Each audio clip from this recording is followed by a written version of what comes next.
My name is Juliana Nicolasian with the Oklahoma State University Library. Today is Monday, May 16th, 2011, and I'm in Lawton, Oklahoma, interviewing Dr. Cindy Ross, president of Cameron University. This interview is being conducted as part of the Oklahoma Women's Hall of Fame Oral History Project. Dr. Ross was inducted into the Oklahoma Women's Hall of Fame in 2011. Thank you for joining us today. Thank you. Well, let's begin by learning a little bit more about you. Could you tell us about where you grew up and give us a little insight into your early life? I'm a fifth-generation Oklahoman. I'm very proud of that. My family came to Oklahoma with the Cherokee Strip Land Run, settled in north central Oklahoma in a little town called Waukeeta. I went to elementary school in Waukeeta, and then I went to junior high and high school in Medford, a town about 11 miles away. Waukeeta has a population of less than 500 when I was there, and then Medford has a booming population of about 1,100 when I was there. Medford was the Grant County seat. That's where I'm from. I'm very proud of my roots there. Well, growing up, tell me about the schools you attended. Were they big? Were they small? The schools were tiny. The towns were tiny, the schools were tiny. I love rural Oklahoma. I love the rural Oklahoma environment that I grew up in. You knew everyone in town. When I was in elementary school at Waukeeta, the school was literally about a half block from my house, and so my sister and I would walk to school every day. And then for lunch, we actually would walk to my grandma's house, which was all the way across town, about another 6-7 blocks. Went to church every Sunday, sitting next to Grandma in the pew. Went with her frequently on Wednesday nights as well, and certainly Sunday mornings and Sunday nights. Even when we moved to Medford, being from a small town with a small school, you not only know everyone, you get to participate in everything. I played basketball, I played softball. You literally get to do everything. It's a wonderful environment. Were your parents very encouraging about education? Neither one of my parents had a college degree, and I was raised in a very traditional household. My dad was very hardworking. He worked with my grandpa, and they had the local service station, and he worked hard, worked 7 days a week and long hours, and I developed a strong work ethic from my dad. A college education was certainly not something that was strongly encouraged, but it wasn't something that was regularly discussed. So you're growing up, you're a little girl, you're running around the streets of Waukeeta from school to Grandma and back home. What were you thinking about? What were you dreaming about? What did you want to be when you grew up? I don't know that I gave a lot of thought to it at that particular point in time. Life was just so good. We rode horses. My older sister was a tomboy, and she'd play football, and I would alternate between playing football with her and wearing my mother's high heels. It was just a wonderful, carefree time. I can remember that when it snowed, my dad would build a long sled, and of course, to a young girl's eyes, it appeared to be 25 or 30 feet long.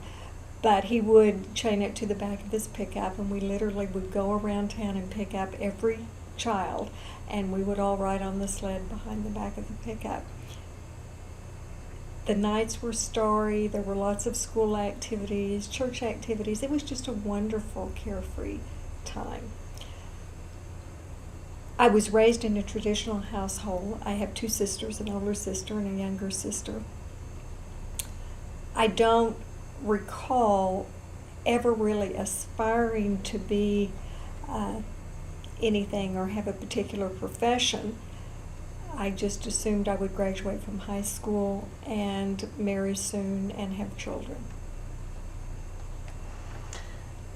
Favorite subjects in school? Science, Okay. reading. Okay. Well, you go on to high school. Mm-hmm. How did you get to college? I went to college directly out of high school, and the primary reason that I chose Oklahoma State University was that was where my boyfriend to be husband was attending.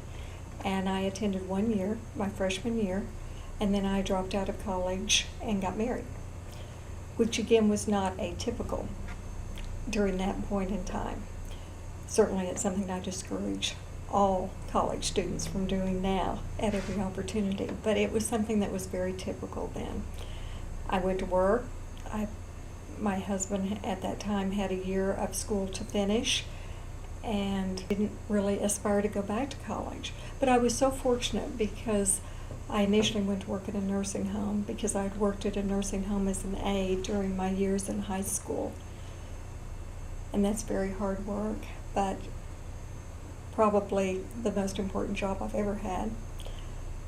And then once I got married, I tried to find other jobs. And as I found other jobs, I realized that I enjoyed working a great deal. There was a lot of satisfaction. The harder I worked, the more opportunities I was given, promotions I received, and then after 7 years, it occurred to me, hey, I would like to have a college education. And so I went back to school and I worked full-time, attended college part-time, had 2 children during this period of time, and completed a bachelor's, master's, and doctorate working full-time. Well, that's hard. It's worth doing. I was firmly convinced I would be 92 years old and still be going to school, that it would absolutely never end. But it was worth doing.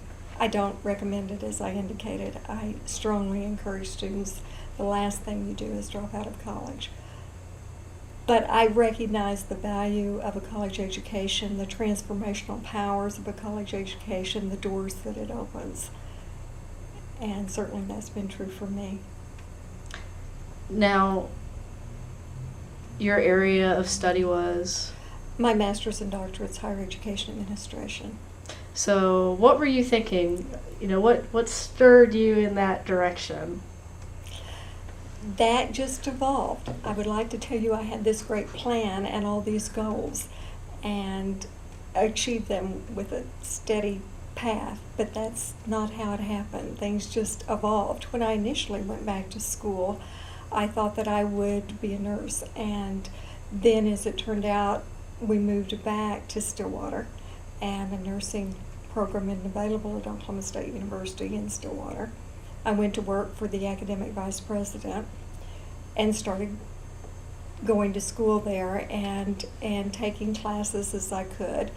And I discovered I really enjoyed the work I did.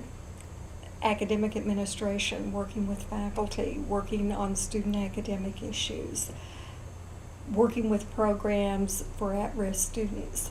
And I was so fortunate to have a great boss who gave me extraordinary opportunities, saw something in me I didn't see, and just provided opportunity after opportunity.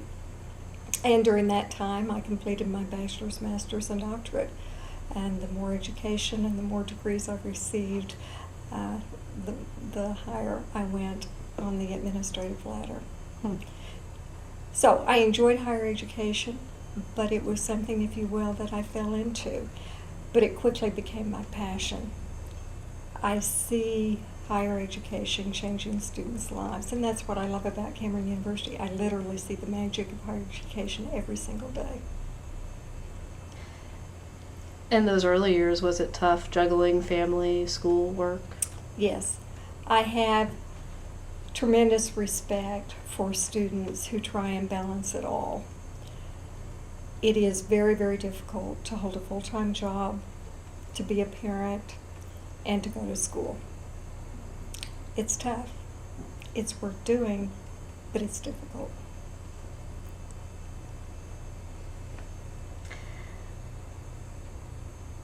So you kind of had a non-traditional student experience. I had a very non-traditional student experience. You were not partying every night. No. Well, when you were in school, did you ever think, you know, higher education, that is where you want to be? Did you think you wanted to be a college professor or just remain in those administrative ranks?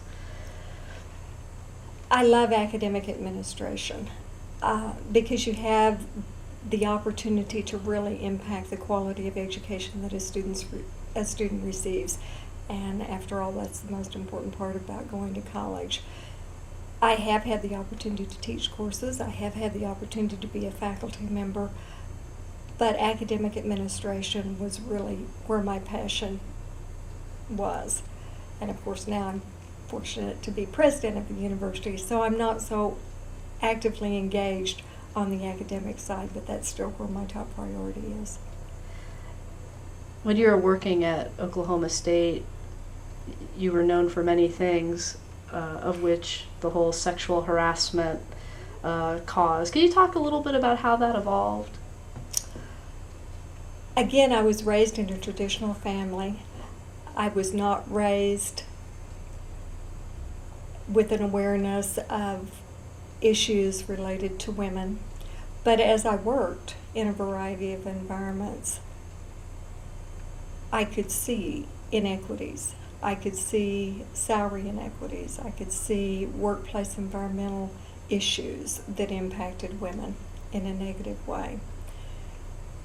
And in many ways, I was fortunate to grow up at a time when those issues were coming to the surface, and I had the opportunity to work on those issues. Now, mind you, not everyone was receptive to hearing about those issues. Not everyone was receptive to addressing those issues. But the inequities were real, and sometimes are still real. And it was important to try and raise the awareness and to surface those issues and to address them. Sexual harassment was one of them. Quality childcare is another, and quality childcare is still a struggle. My daughter has my first grandchild, a granddaughter, and she is 16 months old, and finding quality, affordable childcare is as difficult now as it was when my children were small. I don't see that that's improved, and it is so imperative that we give all children the opportunity to grow and to flourish in a nurturing educational environment. And it's just very difficult to find quality, affordable childcare.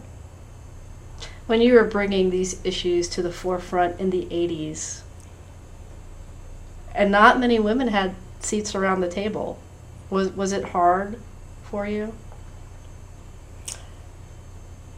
You're right. I again was so fortunate to have a boss who was instrumental in providing me forums and platforms and opportunities to do those kinds of things. In addition to that, during that period of time, Dr. Larry Boger was president of Oklahoma State University, and he equally provided those opportunities. I would meet regularly with the Dean's Council and the academic vice president, my boss, Dr. Boggs. Of course, the only member of the Dean's Council who was female was the Dean of Home Economics and me. So throughout my professional life, even to this day, in most of the meetings I attend, it is predominantly male.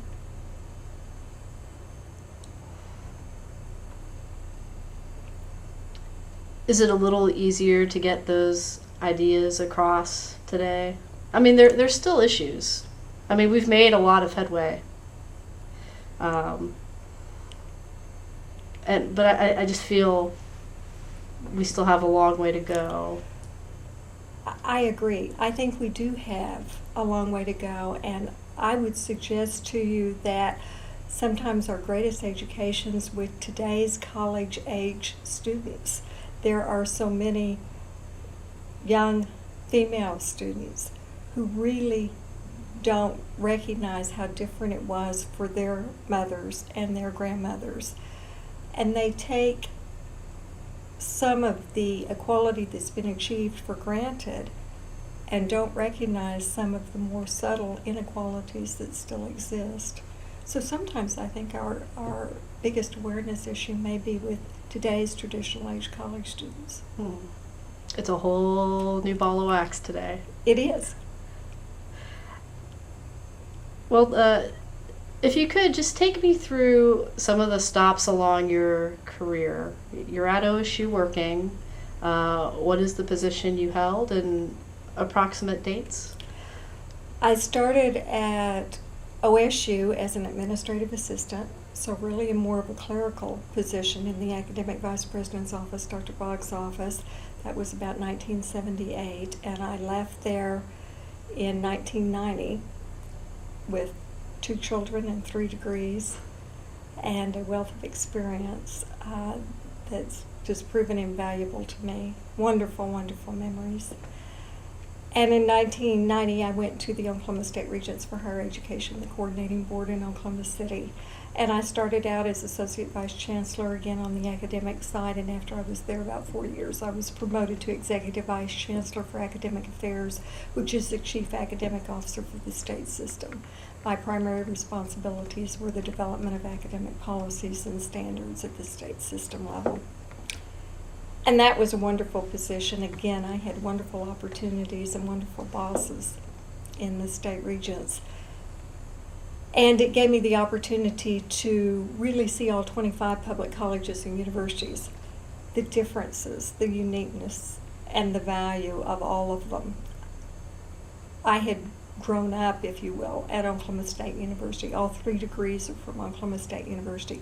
I knew about the Comprehensive Research University and frankly thought that was all that existed. So when I went to the State Regents office, I got to see what the community colleges do and how they really touch so many students who are first-generation college students with their own unique challenges, and the regional universities as well. And my heart really found its home at the regional university level because we're smaller. Teaching is our primary mission. Student learning is what we're focused on. You have the opportunity to know the students, not only know their names, know their challenges, know their goals. There's an intimacy at the regional universities that doesn't exist other places. And then I was at the State Regents for 12 years. In 2002, I became the president of Cameron University, so I've just completed my 9th year. Wow. I'm old. Don't say that now. Wise. Someday, maybe. Working for the Regents,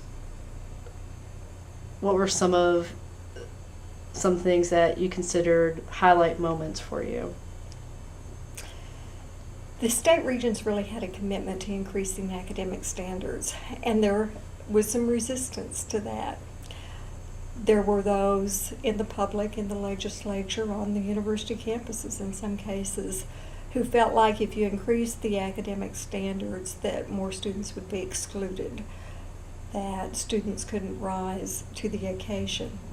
Based on my experience, I found if you increase the expectations, if you increase the standards, and if you provide the students the way to get there, to achieve those standards, it'll always work.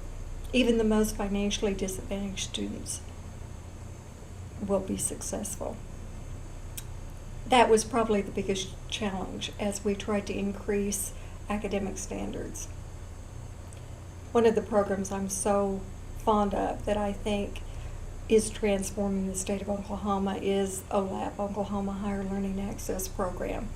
I can remember when that was first being discussed at the state level and in the legislature, there was the thought that it would be throwing money away because it essentially provides a free college education, or at least tuition-free college education, to those students who are most financially disadvantaged. And I can remember the naysayers would say, you're investing in students who won't be successful. But standards were set. The students have to meet a 17-unit high school core curriculum. They have to meet it with good grades, and they have to stay out of trouble. And if they do those things, they can get a tuition-free college education. And those students, our most financially disadvantaged students in the state of Oklahoma, are succeeding in college at higher rates than the general population. I don't think there's any better example of proving the point than OLAP. When I read about it, I was interviewing Senator Horner, and what a great idea, what a great program, and I'm sure it was a battle in the legislature, but education is really helps move us forward. Education's an investment. Mm-hmm. Every dollar spent on education is an investment. It's an investment in the individual, and it's an investment in the state. Mm-hmm. Well, you're working for the state regents. The Cameron position becomes available. What were you thinking? You're thinking, am I going to apply? Did someone say, Dr. Ross, you should do this? Interestingly, I had been approached about other college and university presidencies, and I didn't have a burning desire to be president. It wasn't something I was negative about, but it just wasn't a great passion. And so when I'd been approached previously, I had not applied. When the Cameron position became open, I thought, that's a university I'd like to be president of. I could see long distance from Oklahoma City that it had a rich history, and I believed that it had a lot of potential. And one of the things that strongly attracted me to Cameron was the diversity of the students. Cameron has a very diverse student population, and that was very appealing to me. So it was the first presidency that I had applied for. Now, was the hiring process a tough one? Yes. They had a number of strong candidates. As I recall, they interviewed 5. Cameron University reports to the OU Board of Regents, a great board. In fact, that was another thing that was appealing to me about working at Cameron University, was working for the OU Board of Regents.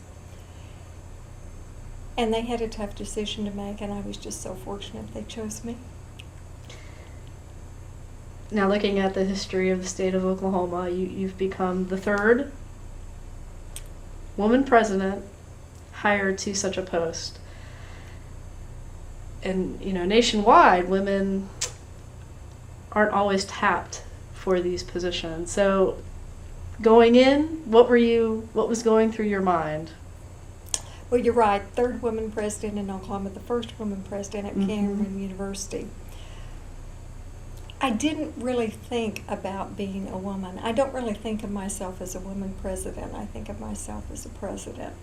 So I didn't really think of myself as a woman candidate. Now, that said, I know from personal experience and observation that being a woman can make a difference.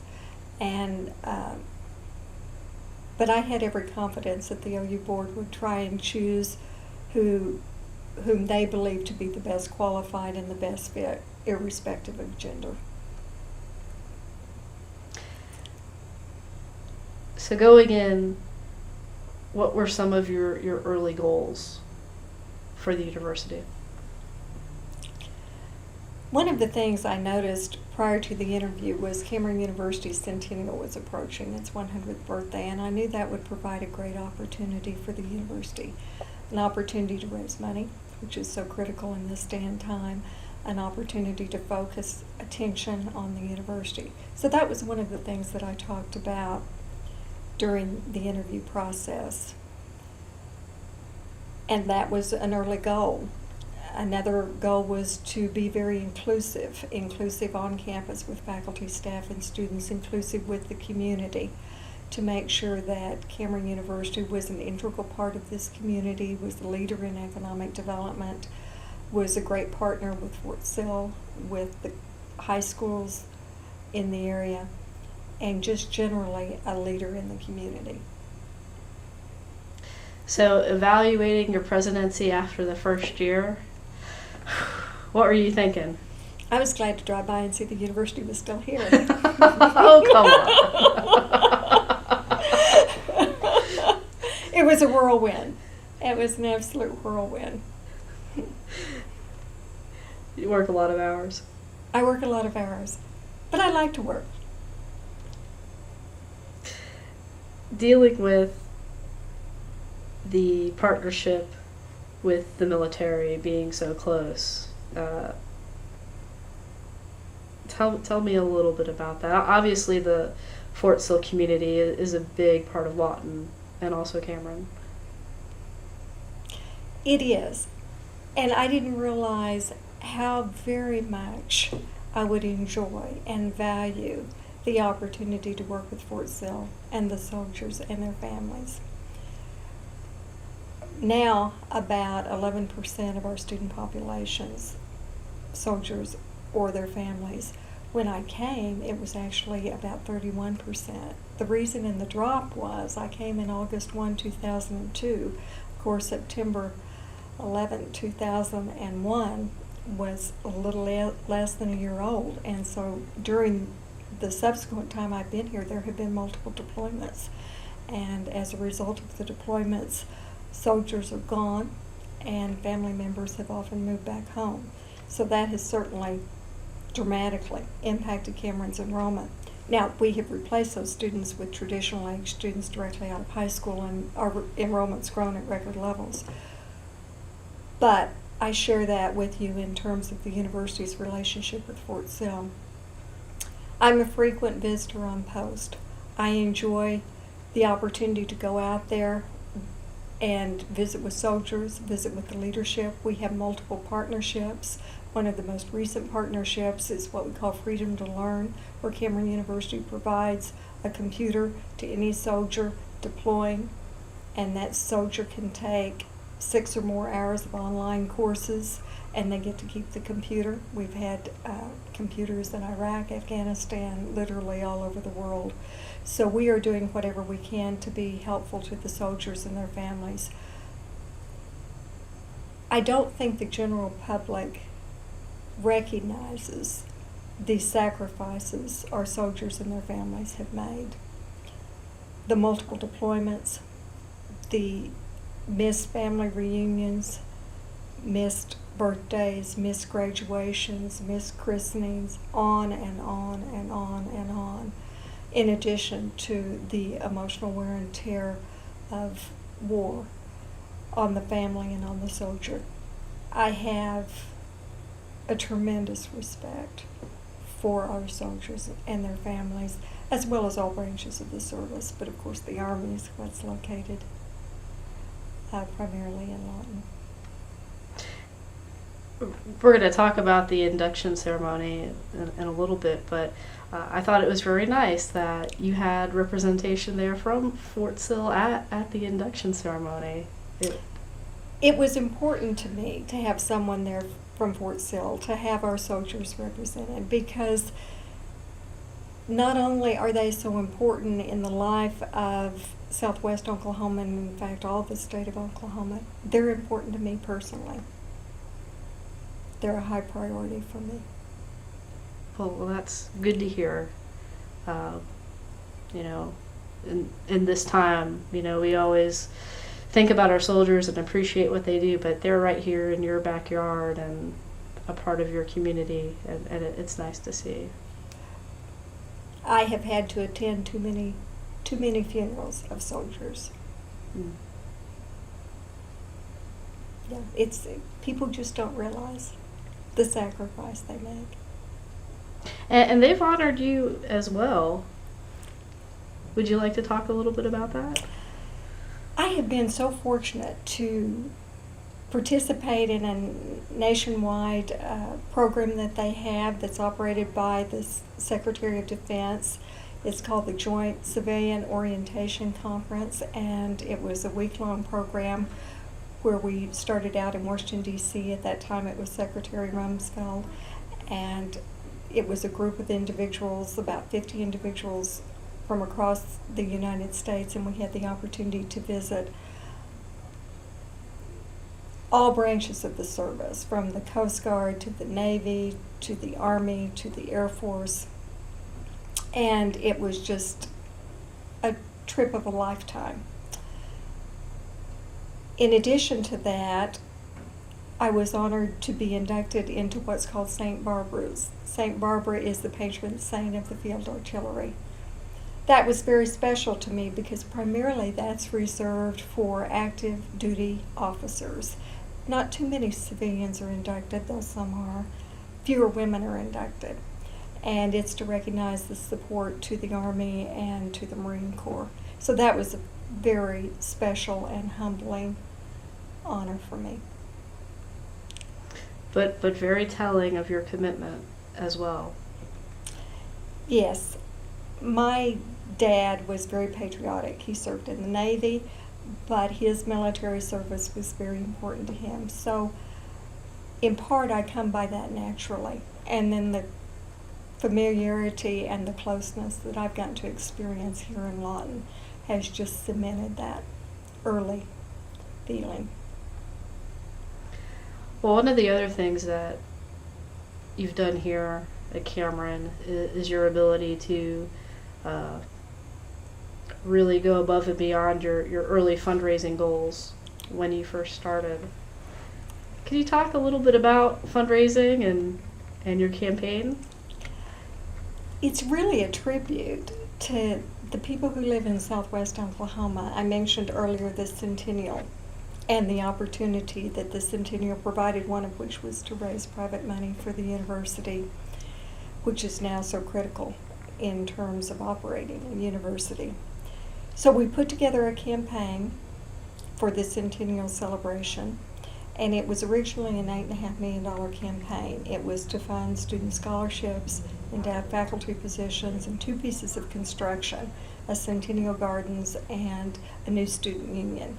We called it a student activities complex. And I can remember doing a lot of this very quietly on weekends, at home, alone. And when I initially shared it with just a few select people, they thought I'd lost my mind, which, needless to say, shook some confidence. But then I shared it with some others very selectively, and I had some people grab hold of it and say, yeah, I think this may be doable. And the McMahon Foundation was the first group, a wonderful group of trustees. It's a local foundation. And I shared my vision with the chairman of the McMahon Foundation, Dr. Grable. And he latched onto it immediately. And he said, we'll help you with this. And of course, they were just pivotal to the success of the campaign. And then I went to the McCaslin Foundation in Duncan, and they too agreed to be a significant early supporter. With those 2 foundations on board, it became much more doable and possible. And of course, you do a quiet phase of the campaign. You never announce it publicly until you had over half of the money raised. But there were still plenty of naysayers who just said you can't raise that kind of money in southwest Oklahoma. This is a working class community. The money's simply not here. It's never been done before.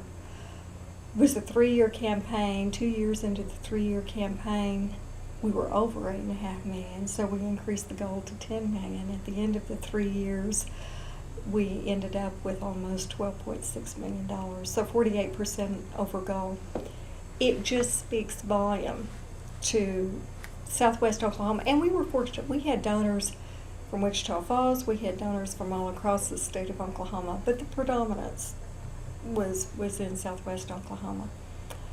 It really speaks to their appreciation of Cameron University and their belief in Cameron's future. It's been transformational. So now on campus, we're seeing capital improvements?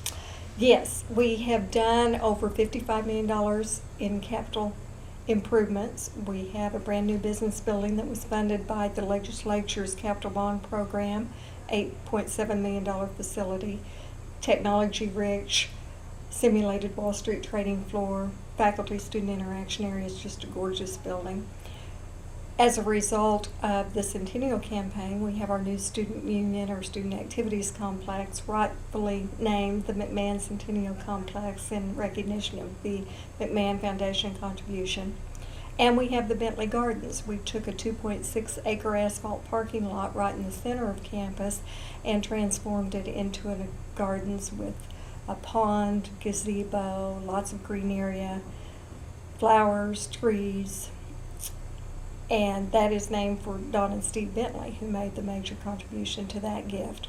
We also have planted over 500 trees, primarily through the generosity of Regent John Stewart, who's one of the OU regents who lives in Tulsa. We built new student apartment complex, and that includes what we call a learning center with a faculty member in residence. The Lawton voters passed an increase in their property taxes, which is extraordinarily unusual to fund a conference center. So we have been very fortunate that we have had so much external investment, and really the campus looks very different now than it did just a matter of years ago. And student scholarships are up? Student scholarships are at all-time highs. In fact, our student scholarships have grown over 180%.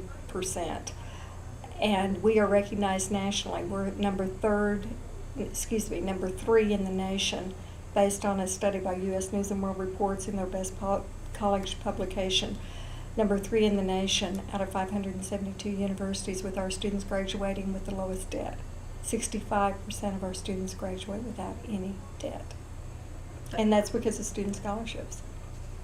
And that's saying something. We're real proud of that. And just 9 years on the job?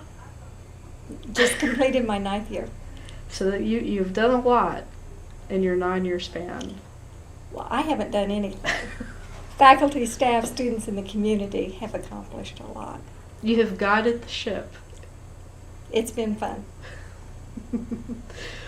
Well, what are some of your everyday challenges? It's a an interesting time in the nation, economics. As a college president, what are some of your challenges? When you wake up in the morning or you can't go to sleep at night, what are you thinking? Money's always a challenge, and we have had state budget cuts almost every year. I've been president of Cameron. In fact, the first state budget cut came 6 weeks into my presidency, and there were 3 that first year.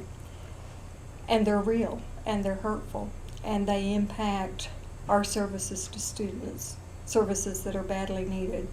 Now, again, with my academic background, we do all we can to protect the academic quality of what we do. We don't do it if it's not at the level of quality that it needs to be to serve the students.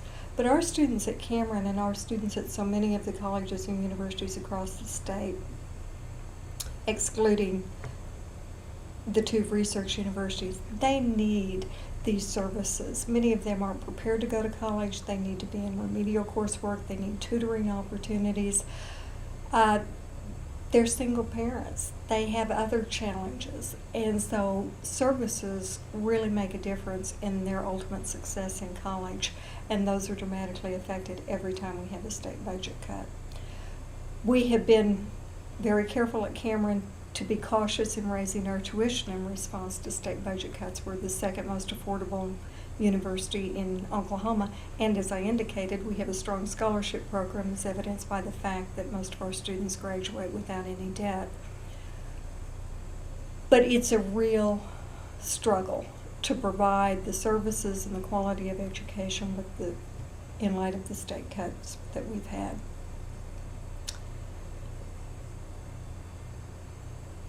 Cameron is known and has a statistical record for being a very safe campus. And that's something we're very diligent about. But that's something I think about in everything we do. The safety of our students, the safety of our faculty, staff, and visitors. For example, when we built our student apartments, we steel reinforced the hallways on the first floor for severe weather. I don't know of any other university that's done that. Perhaps many have, but I'm unaware if that's the case. we really put a lot of emphasis on safety of everyone at the university. As you know, in recent legislative sessions, there's been legislation introduced to have guns on campus. That's frightening to me.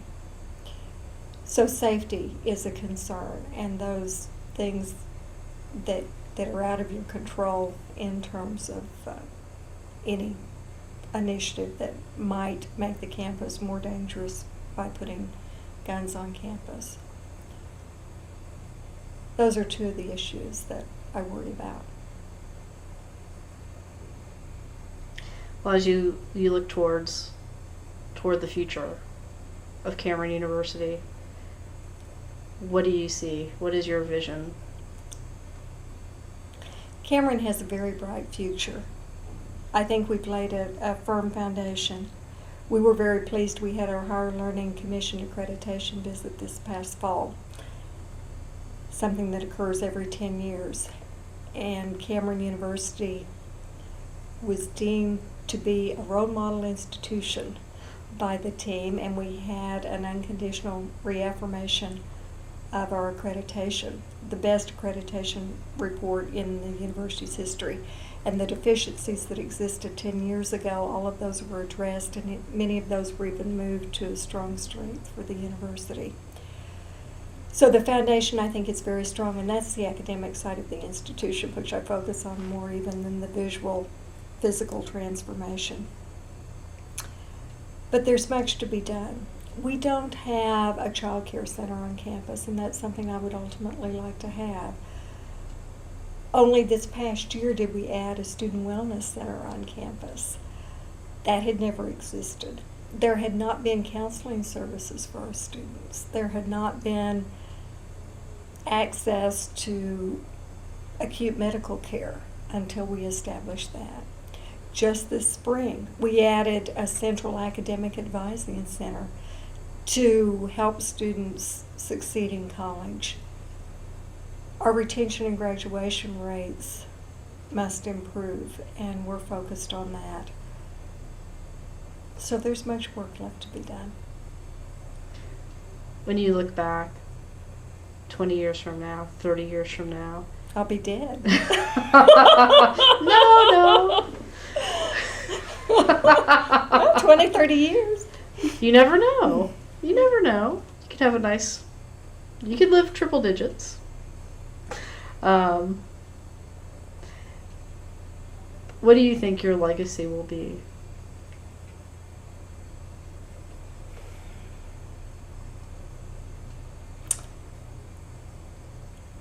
One of the things I try and remind myself daily, and I remind the faculty and students probably more often than they want to hear it, or the faculty and staff, more often than they want to hear it, is that Cameron University is only temporarily in our care.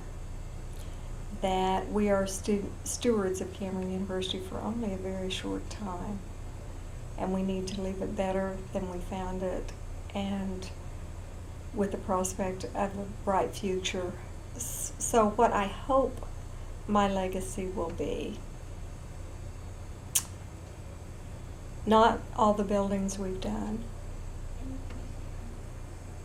but rather that we have provided access to more students, primarily from Southwest Oklahoma, to college, because so many students in this area don't prepare to go to college, don't aspire to go to college, and don't go to college.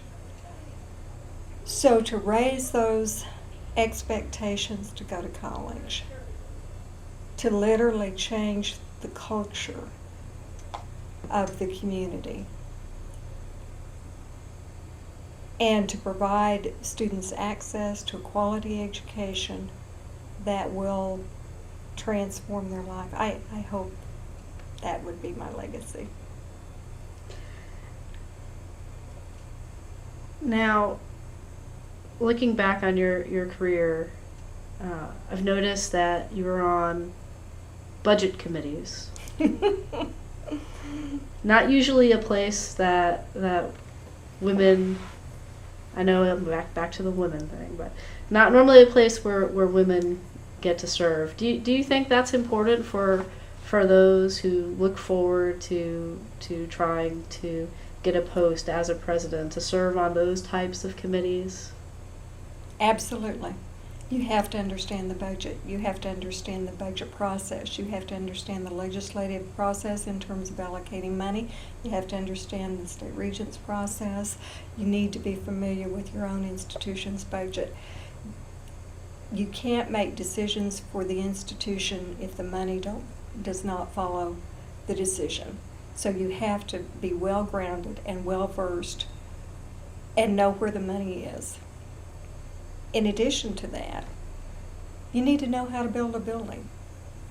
You don't need to know how to hammer a nail, but you need to know the process, and you need to know what to ask architects, and you need to know what to ask construction managers and what to look for. You need to be willing to wear a hard hat and go around and look at the construction site and see what's going on and see if it's on schedule and is it within budget. Those things that oftentimes I don't think some women have experience in. You've got to find the opportunity to gain that experience and latch hold of it to be successful, I think. Any other words of wisdom for those who are looking to do what you have done?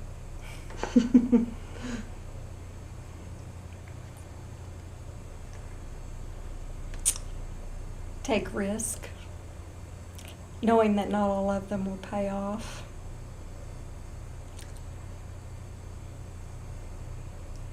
Listen to everyone.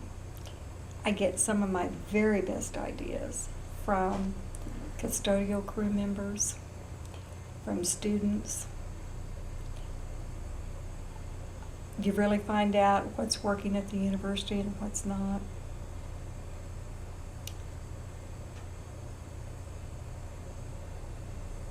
Laugh, don't take yourself too seriously.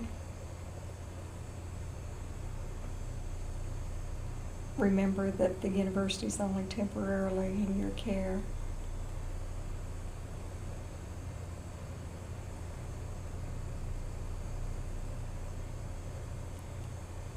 Work hard.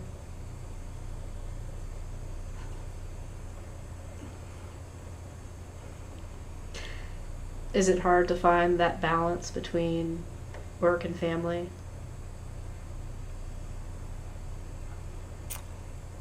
Yes.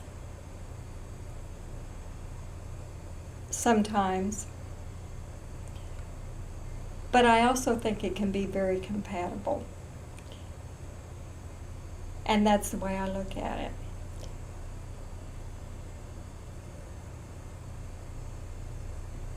When things may not be going right at work or at the university, and you have, first I had children to go home to. Now I have a granddaughter that I can Skype with. It just puts everything in perspective.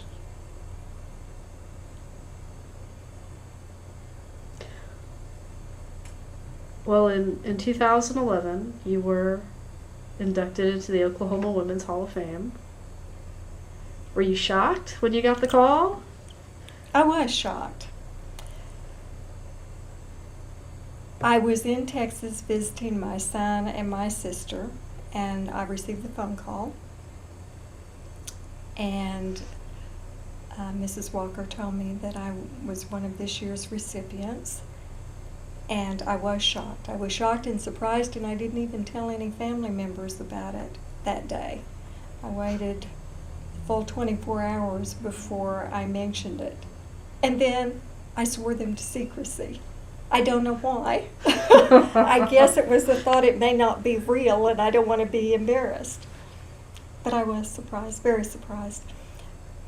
I know many of the past recipients. If I don't know them personally, I know of their work and their contributions to the state, and I'm simply not in their league. So I was surprised. Now, at the induction ceremony, not too long ago, Do you remember who presented you? Yes, Glenn Johnson, Chancellor of the Oklahoma System for Higher Education. And what was that like, hearing him say all those kind words about you? He was overly generous. He's a great friend. I have known Chancellor Johnson since he was Speaker of the House of Representatives. And then, of course, he was president of Southeastern Oklahoma State University for 10 years, and I worked with him in that capacity. And then he became chancellor. Through the years, I've had the opportunity not just to work with him, but to observe him. And he is such an effective leader and articulate spokesman on behalf of higher education, and just a solid, quality, good person. To have him nominate me and to have him also present me for induction made a special day extraordinary. And you had a lot of people in attendance. Some family, colleagues, maybe students, I'm not sure. Yes, I did. I never go anywhere without a Cameron University students. They're too important to me. So the president of the Student Government Association, Cody Gardner, was there, and I was so grateful that she came.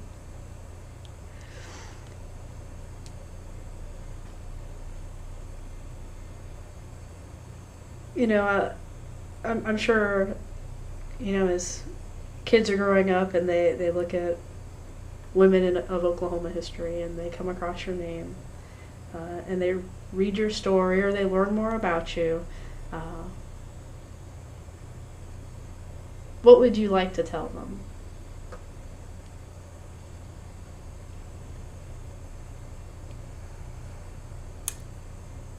To remember who they are and where they came from and what their values are, and how very fortunate we are to be from the great state of Oklahoma.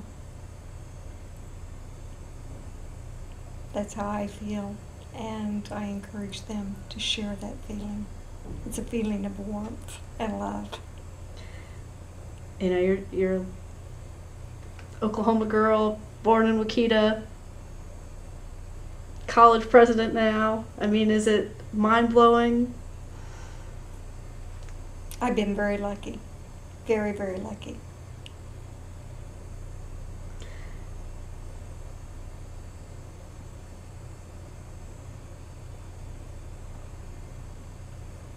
A question I like to ask. Not all of the members of the Hall of Fame are from Oklahoma. Most are, but not all. A lot are transplants. But you're a native. What does Oklahoma mean to you?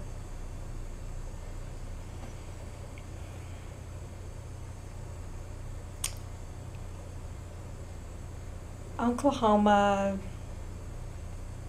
means Waukeeta and Medford and Grandma and opportunity and hard work and OSU and my kids. It's just everything. Everything one could wish for in a life has been Oklahoma.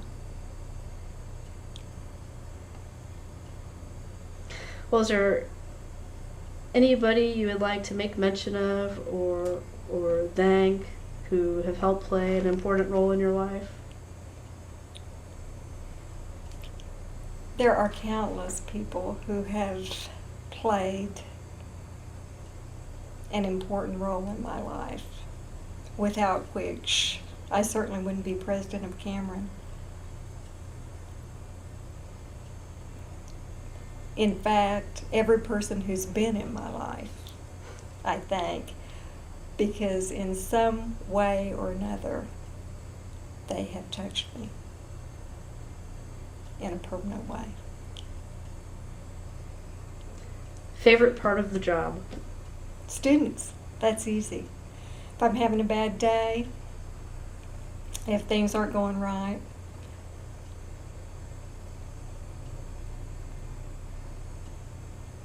if we're getting another budget cut, if a faculty member dismissed class too early, whatever it might be, if it's just not going right, all I have to do is walk out of my office and walk across campus and see students and say hello and stop and visit, and I come back a different person. Life is good again. Students are wonderful. I feel so blessed to have the opportunity to come to work every single day where there are students and committed faculty and staff and a supportive community. It's wonderful.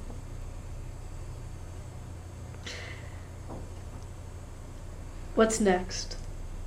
What do you hope to do?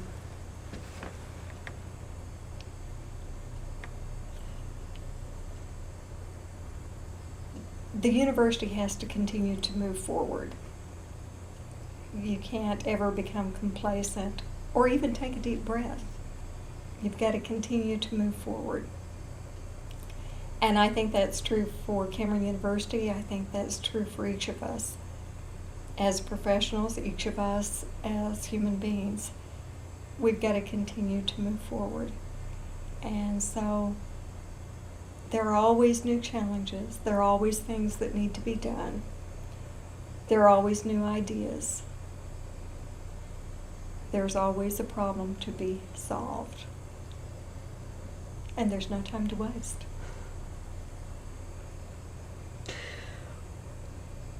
Well, before I ask my last question, is there anything else you'd like to add that I have not made mention of today? Anything else you'd like to tell me? Well, I'm very grateful to the Commission on the Status of Women, those individuals who volunteer their time and their energy and their effort to deal with women's issues, to raise the awareness of women's and children's issues, and to recognize women in the state of Oklahoma. I'm very grateful to them, not just for including me in this year's Hall of Fame induction class, but what they do every single day with the Commission and what it means to the state. Well, when history is written about you, what would you like for it to say?